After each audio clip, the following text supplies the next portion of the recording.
এই সেই মহান পথপ্রদর্শক যে কিয়ামতের পূর্বে জুলুম দূর করে ইনসাফ প্রতিষ্ঠা করবে পুরো বিশ্বে। হযরত দাজ্জাল মুক্ত হয়ে গেছে। সমুদ্রের মাঝখানে এক রহস্যময় দ্বীপ, আর সেখানে শিকলে বন্দী এক ভয়ঙ্কর ব্যক্তি যে অপেক্ষা করছিল।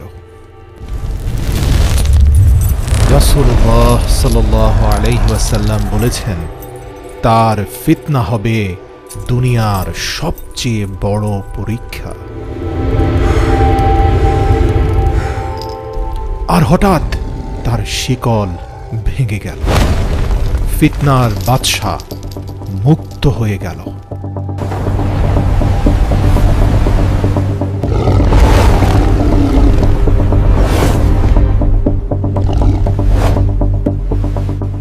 সেই দ্বীপ থেকে মুক্ত হওয়া ভয়ঙ্কর ফিতনা সমুদ্রের ঢেউয়ের মতো গোটা পৃথিবীতে ছড়িয়ে পড়ল।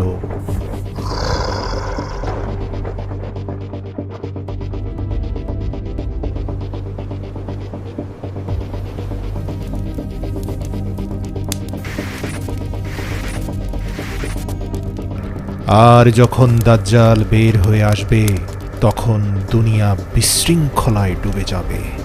যুদ্ধ, হত্যা আর ফিতনা সবখানে ছড়িয়ে পড়বে। আমি তোমাদের রব, আমার হাতেই আছে জান্নাত আর জাহান্নাম। তোমরা যা দেখতে চাইবে আমি এখনই তোমাদের তা দেখাতে পারি। তারপর সে নিজেই নিজেকে রব বলে ঘোষণা করল। সে তার হাতের ইশারায় জান্নাত ও জাহান্নাম দেখাতে লাগল, হাতের ইশারায় বৃষ্টি বর্ষণ করালো আর মানুষকে ধীরে ধীরে পথভ্রষ্ট করতে থাকলো। দেখো, আমি আকাশ থেকে বৃষ্টি নামিয়ে তোমাদেরকে রিজিক দিচ্ছি। কে আছে যার হাতে আমার মতো ক্ষমতা রয়েছে? তার জাদুর মায়াজালে মানুষ সঠিক পথ ভুলে গেল, আর সেই মিথ্যাবাদী দাজ্জালকে নিজেদের রব হিসাবে মেনে নিল। দেখো, এটাই জাহান্নামের ভয়ঙ্কর আগুন, আর শুধু আমি তোমাদেরকে এই ভয়ঙ্কর আগুন থেকে বাঁচাতে পারি, কারণ আমি তোমাদের দয়ালু রব।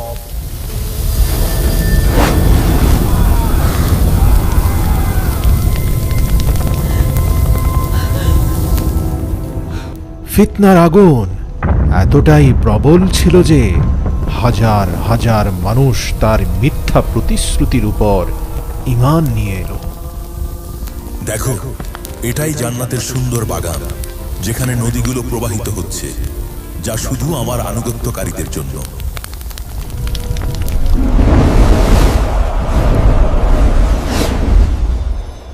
রাসূলুল্লাহ সাল্লাল্লাহু আলাইহি ওয়াসাল্লাম বলেছেন, তার সঙ্গে জান্নাত ও জাহান্নাম থাকবে, কিন্তু তার জান্নাত হবে বাস্তবে জাহান্নাম, আর জাহান্নাম হবে বাস্তবে জান্নাত। আমাদের রব দাজ্জাল, আমাদের রব দাজ্জাল, আমাদের রব দাজ্জাল, আমাদের রব দাজ্জাল, আমাদের রব দাজ্জাল, আমাদের রব দাজ্জাল, আমাদের রব দাজ্জাল, যারা পৃথিবী জুড়ে প্রশ্ন উঠতে শুরু করেছে, যদি এই ব্যক্তি সত্যিই দাজ্জাল হয়, তাহলে কি সেই মুহূর্ত এখন খুব কাছে, যার কথা নবী করিম সাল্লাল্লাহু আলাইহি ওয়াসাল্লাম বলেছেন? তবে কি ঈসা ইবনে মরিয়ম আলাইহিস সালামও খুব দ্রুতই দুনিয়াতে আগমন করতে যাচ্ছেন?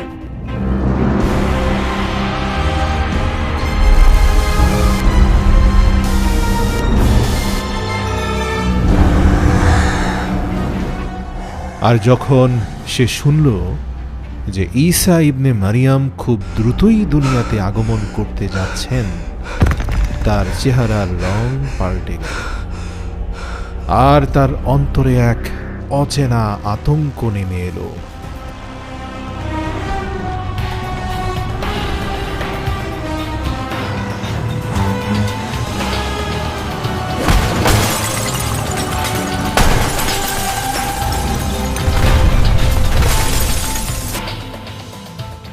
হযরত ঈসা আগমনের সংবাদ শুনে ভয় পেয়েছিস?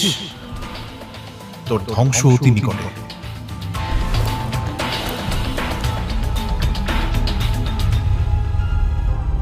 তুই কি ভেবেছিস ঈশা আসলে আমি থেমে যাব? আমি তো এমন একটা শক্তি যে মানুষের ঈমান পুরোপুরি ধ্বংস করে দিতে পারি। প্রস্তুত হয়ে যান, ফিতনায়ে দাজ্জালের পরীক্ষা শুরু হয়ে গেছে।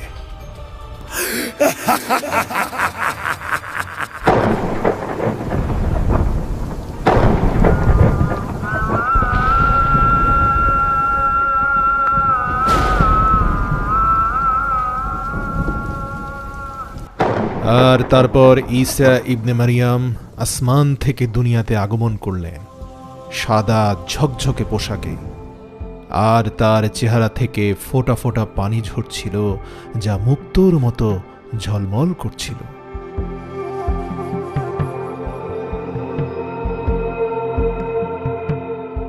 হে হযরত, আপনার আগমনে জুলুমের শাসনের অবসান হবে আর মানুষ সত্য ও শান্তির পথ খুঁজে পাবে। যিনি মানুষকে হকের পথে নিয়ে যাবেন তিনি তো আপনি, হে ইমাম মাহদী। চলুন আমরা নামাজ আদায় করি। আলহামদুলিল্লাহি রাব্বিল আলামিন। হে আল্লাহ, তুমি রহমান, তুমি রহিম। মানব জাতির উপর তোমার নূর নাজিল করো, জুলুমের শাসনের অবসান ঘটাও, হক ও সত্যকে প্রতিষ্ঠিত করো। হিদায়াত ও ধৈর্যের নূর আমাদের অন্তরে ঢেলে দাও। ফিতনা ও মিথ্যাকে দূর করো আর দুনিয়াতে শান্তি ও ইনসাফ প্রতিষ্ঠিত করো। আর তারপর সবচেয়ে বড় যুদ্ধের সময় এসে গেল। ঈসা ইবনে মারিয়াম ও দাজ্জাল একই ময়দানে মুখোমুখি দাঁড়িয়ে আছে।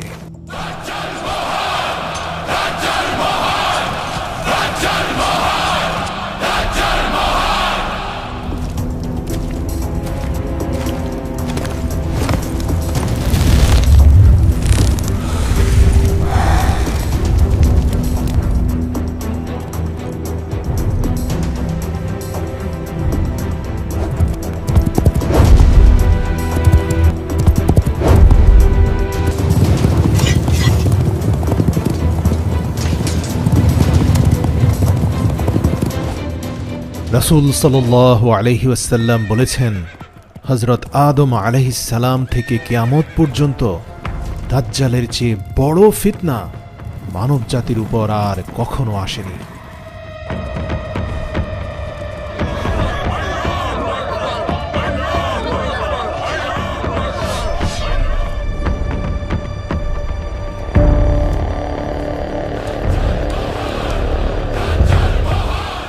এগিয়ে চলো, রাজত্ব প্রতিষ্ঠা করো।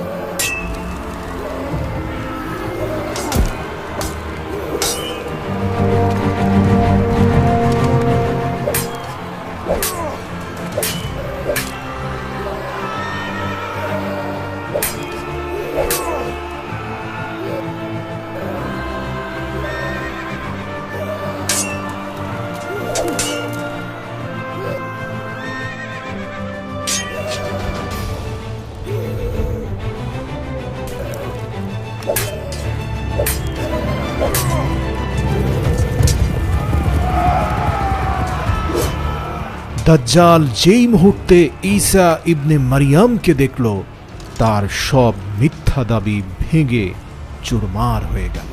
সে যুদ্ধের মাঝখানে ময়দান থেকে পালিয়ে যেতে লাগল। আর যখন ঈসা ইবনে মারিয়াম তার কাছে পৌঁছলেন, সে পানিতে লবণ গলে যাওয়ার মতো গলে যেতে লাগল। আর অবশেষে বাবে লুতে তার শেষ পরিণতি ঘটল। হ্যাঁ হযরত, আমি আমার ভুলের জন্য ক্ষমা চাই। এখন থেকে আমি শুধু আল্লাহর পথেই থাকব। হে হযরত, আমাকে ক্ষমা করে দিন। তোমাদের রব একজনই, তিনি ছাড়া আর কোনো উপাস্য নেই।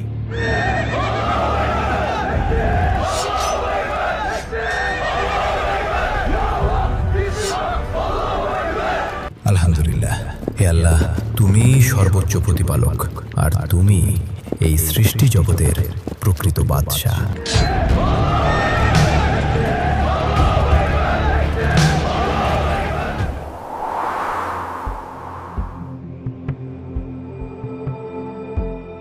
এক ফেরেশতা ঈসা ইবনে মারিয়ামকে সংবাদ দিল, হে ঈসা ইবনে মরিয়ম, আল্লাহর পক্ষ থেকে এক বার্তা এসেছে, আর একটি নতুন ফিতনা আত্মপ্রকাশ করতে চলেছে। ইয়াজুজ ও মাজুজের প্রাচীর ভাঙতে চলেছে। তারা পৃথিবীতে ছড়িয়ে পড়বে, তাদের তুফান সব কিছু গ্রাস করে নেবে। হে মানুষ, সতর্ক হও, আল্লাহর বার্তা এসে গেছে। যে জাতির কথা তোমরা এতদিন ধরে শুনে এসেছো, ইয়াজুজ ও মাজুজ, তারা এখন বন্দী দশা থেকে মুক্ত হয়ে গেছে, আর তারা মানব জাতির সামনে নিয়ে আসছে এক নতুন ভয়াবহ পরীক্ষা। ভয় পেয়ে পালিয়ে যেও না, ঈমানকে বুকে ধারণ করে সামনে এগিয়ে চলো।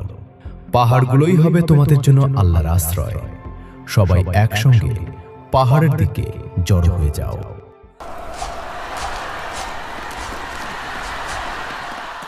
আর যখন ইয়াজুজ ও মাজুজকে মুক্ত করে দেওয়া হবে, তখন তারা চারদিকের সব উঁচু স্থান ভেদ করে দ্রুত বেরিয়ে আসবে।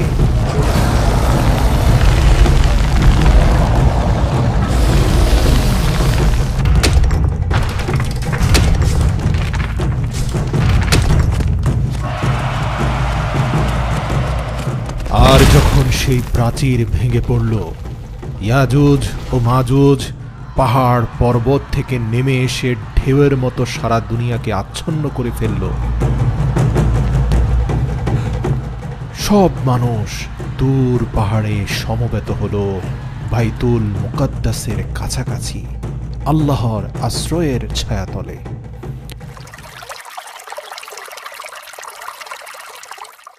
ইয়াজুজ মাজুজের এক বিশাল বাহিনী এগিয়ে গেল এক জলাধারের দিকে, এমন এক তৃষ্ণা নিয়ে যা পুরো পৃথিবীর পানি গিলে খেলেও মিটবে না।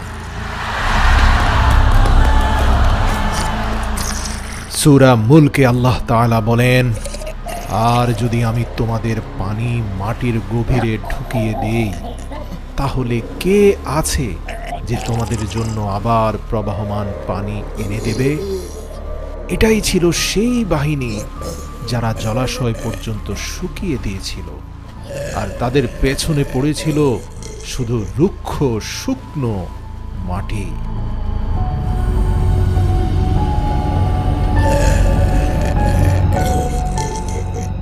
পাহাড়ের দিকে পালিয়ে কি তোমরা রক্ষা পাবে? আমরা আগুনের স্রোতের মতো ধেয়ে আসব, আর তোমাদের আর্তচিৎকারে কেঁপে উঠবে গোটা পৃথিবী।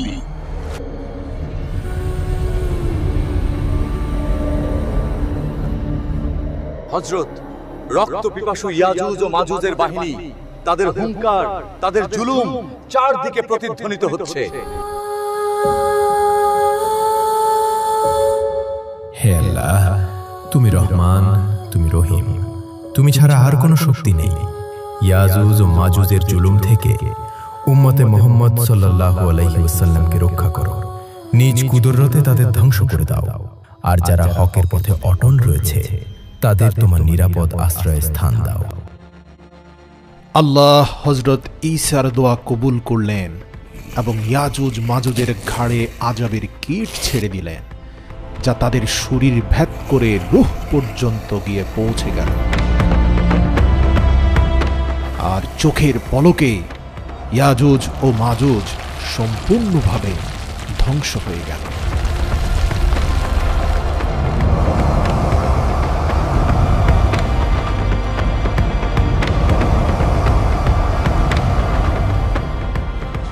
জমিনে পড়ে থাকা ইয়াজুজ মাজুজের দেহগুলো পৃথিবীকে নোংরা এবং দুর্গন্ধময় করে তুলল।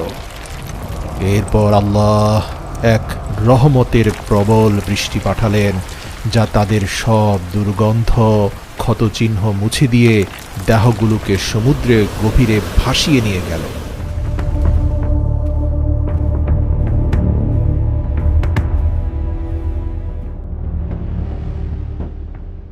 ইয়াজুজ ও মাজুজ ধ্বংস হতেই মানবজাতি যেন কিছুটা স্বস্তির নিঃশ্বাস ফেলল।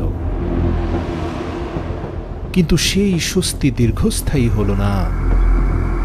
তারপর দুনিয়াকে ঢেকে ফেলল এক ভয়ঙ্কর ঘন ধোঁয়া, যা মানুষের দৃষ্টিকে আচ্ছন্ন করে ফেলল। ব্রেকিং নিউজ, এক রহস্যময় কালো ধোঁয়া দুনিয়ার সব শহরে দ্রুত ছড়িয়ে পড়ছে। তাই সরকার জনগণকে ঘরের ভেতরেই থাকার আহ্বান জানিয়েছে। এই ঘন ধোঁয়া আসলে কি তা এখনো কেউ জানে না। আর তারপর সেই ধোঁয়া শুধু একটি শহরে সীমাবদ্ধ রইল না, সে পুরো বিশ্বকে গ্রাস করে নিল। আকাশ থেকে নামতে থাকা সেই ধোঁয়া মানুষের মুখগুলোকে অন্ধকারে আচ্ছন্ন করে দিল। প্রতিটি দৃষ্টি যেন অন্ধ হয়ে গেছে, প্রতিটি হৃদয় ভয়ে কাঁপতে শুরু করেছে।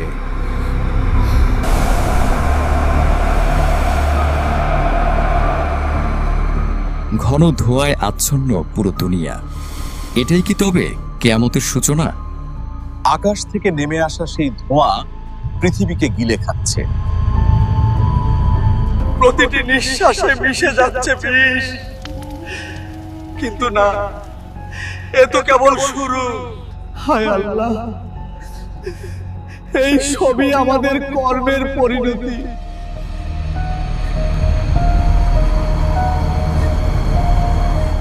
তারপর সেই ধোঁয়া যা মানব জাতিকে আল্লাহর কাছে মাথা নত করতে বাধ্য করেছিল, তা আল্লাহর হুকুমে ধীরে ধীরে সরে গেল। কিন্তু দুনিয়া মুখোমুখি হলো আরও এক ভয়ঙ্কর পরীক্ষার সামনে।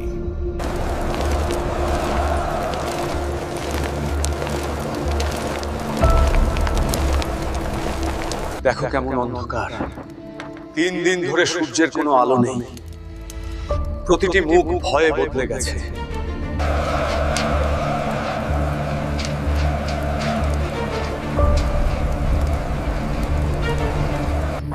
হে আল্লাহ, তুমি আমাদের এই অন্ধকার আর জুলুম থেকে রক্ষা করো। হ্যাঁ, এটি কিয়ামতের সর্বশ্রেষ্ঠ লক্ষণ। সূর্য পূর্ব দিকে উঠা বন্ধ হয়ে গেল, দিন যেন থেমে গেল, আর রাত ক্রমেই দীর্ঘ হতে থাকলো।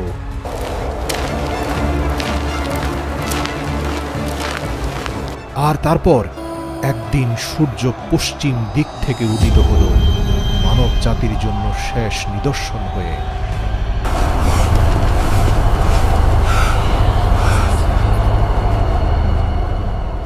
হায় আল্লাহ, একে একে রাসূল সাল্লাল্লাহু আলাইহি ওয়াসাল্লামের সব ভবিষ্যৎবাণী সত্য প্রমাণ হচ্ছে।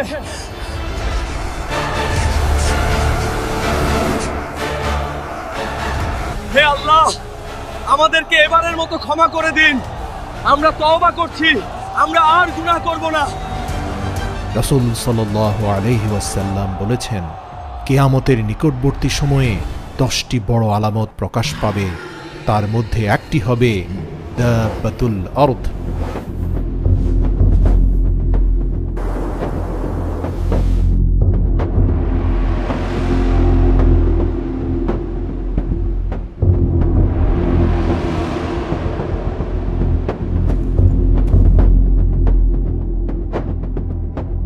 মানুষ কিছু বুঝে ওঠার আগেই তওবার দরজা বন্ধ হয়ে গেল। সেই সময় যে ঈমান আনবে তার ঈমান আর কবুল করা হবে না। হে মানুষ, তুমি কোথায় পালাচ্ছ? সত্য থেকে পালিয়ে কখনো বাঁচা যায় না। আমি আল্লাহর তরফ থেকে প্রেরিত সেই সত্তা, যে তোমাদের সামনে সত্য এবং মিথ্যার পার্থক্য স্পষ্ট করে দেব।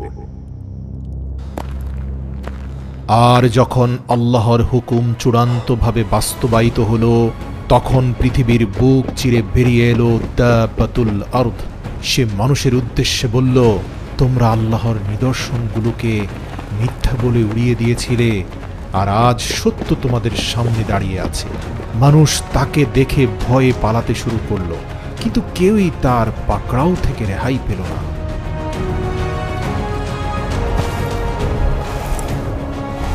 মানুষের চেহারার রঙই তাদের শেষ ঠিকানা নির্ধারণ করবে। যার মুখ আলোকিত হবে তার জন্য মুক্তির পথ নির্ধারিত, আর যার মুখ অন্ধকারে ঢেকে যাবে তার জন্য ভয়ঙ্কর পরিণতি অপেক্ষা করছে।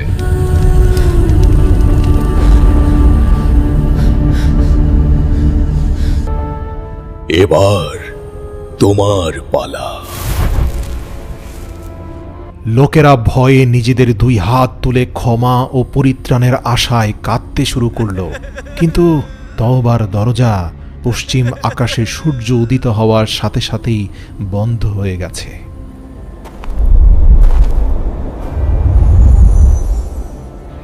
আর তারপর মানবজাতিকে দুই ভাগে বিভক্ত করে দেওয়া হলো। যারা ঈমান আঁকড়ে ধরেছিল তাদের মুখ উজ্জ্বল হয়ে গেল, আর যারা অস্বীকার করেছিল তাদের মুখ অন্ধকারে ডুবে গেল।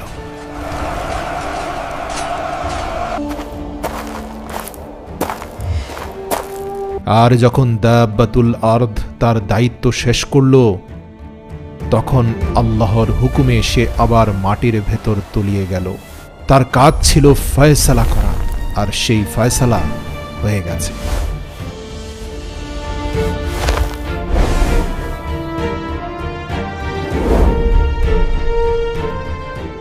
বাবা, তোমার কি হয়েছে? তোমার পিতা তো হযরত ঈসার সঙ্গে দাজ্জালের বিরুদ্ধে যুদ্ধে অংশ নিয়েছিল, কিন্তু তুমি কিভাবে এমন জঘন্য অপরাধে জড়িয়ে পড়লে? আরে ওই বুইড়া, যা গিয়ে নিজের কাজ কর, আমাকে নিয়ে তোর ভাবতে হবে না। গুনাহ তাদের অভ্যাসে পরিণত হয়েছিল, উশৃঙ্খলতাই ছিল তাদের মূল লক্ষ্য। মানুষ নিজেই নিজের ধ্বংসকে তামাশায় পরিণত করেছিল। তারা ভেবেছিল পরীক্ষা শেষ হয়ে গেছে, কিন্তু আসল পরীক্ষা তো তখনই শুরু হলো। জমিন ফেটে যেতে লাগলো। প্রথমে পূর্ব দিকে একটি ভূমিকম্প শুরু হলো, তারপর আরেকটি পশ্চিমে, আর তৃতীয়টি আরবের ভূমিতে। এটাই সেই ভূমির গ্রাস যার কথা নবী সাল্লাল্লাহু আলাইহি ওয়াসাল্লাম আগেই বলে গিয়েছিলেন। এখন পর্যন্ত প্রায় 3টি স্থানে ভূমিতে বড় গর্ত হওয়ার ঘটনা ঘটেছে। কিয়ামত খুব সন্নিকটে। আর তারপর ইয়েমেনের ভূমি থেকে জ্বলে উঠল এক ভয়াল আগুন। এই আগুন আমাদেরকে তার নিজের দিকে ডাকছে। আমরা চললে সেও আমাদের সাথে চলে, আর আমরা থেমে গেলে সেও থেমে যায়। এমন আগুন যা মানুষকে তাড়াতে তাড়াতে একই গন্তব্যে জড়ো করতে লাগলো। কোনো রক্ষা নেই, কোথাও আশ্রয় নেই, শুধু আত্মার পরীক্ষা। আর এক নিঃশ্বাসেই সবকিছু বদলে গেল।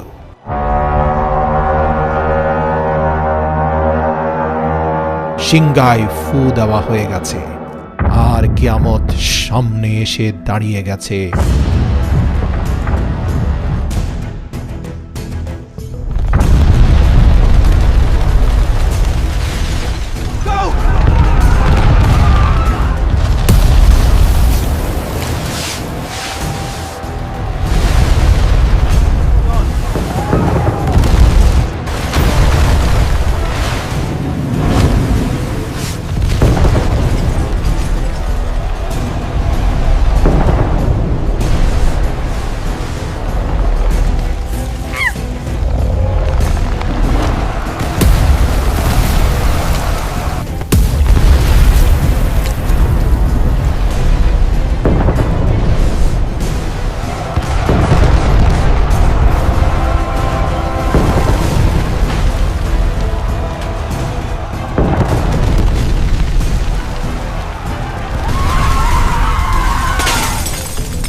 সূরা জুমারের ৬৭ নম্বর আয়াতে আল্লাহ বলেন, তারা আল্লাহকে তার প্রাপ্য মর্যাদা দেয়নি, অথচ কিয়ামতের দিন সমগ্র পৃথিবী থাকবে তার মুঠোয়, আর আসমান সমূহ ভাঁজ করা থাকবে তার ডান হাতে।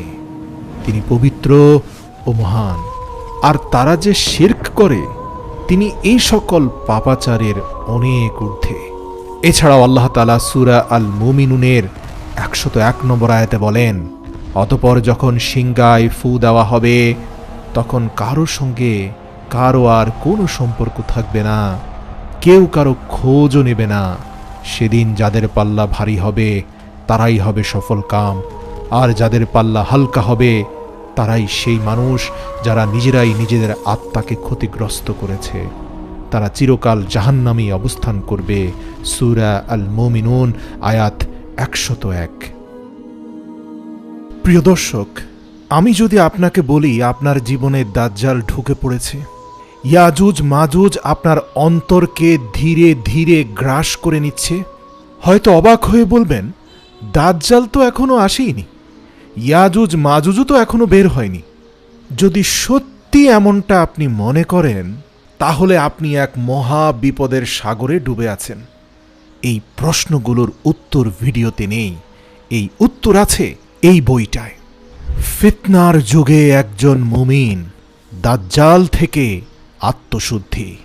আমি জানি ব্যস্ততার কারণে অত্যাধিক গুরুত্বপূর্ণ হওয়ার পরেও অনেকেই বই পড়তে পারে না, তাই এই বইটা আমরা অডিও ভার্সন এবং ভিডিও ভার্সনও তৈরি করেছি, যাতে ইউনিভার্সিটি বা অফিসে আসা যাওয়ার পথে আপনি কানে হেডফোন লাগিয়ে বইটা শুনতে পারেন অথবা ভিজুয়াল বইটা উপভোগ করতে পারেন। বইটির অডিও, ভিডিও এবং পিডিএফ 3টি ফরম্যাটের মূল্য মাত্র 299 টাকা। কিন্তু এই ভিডিওটি যারা শেষ পর্যন্ত দেখেছেন তারা চাইলে স্ক্রিনে থাকা কুপন কোড ব্যবহার করে 33% ছাড়ে বইটি 199 টাকায় ক্রয় করতে পারেন, এবং এই অফারটি প্রথম 400 জন ব্যক্তির ক্ষেত্রেই প্রযোজ্য হবে। এটি শুধুমাত্র একটি বই নয়, এটি ফিতনা থেকে বেঁচে থাকার একটা বৈজ্ঞানিক গাইডলাইন।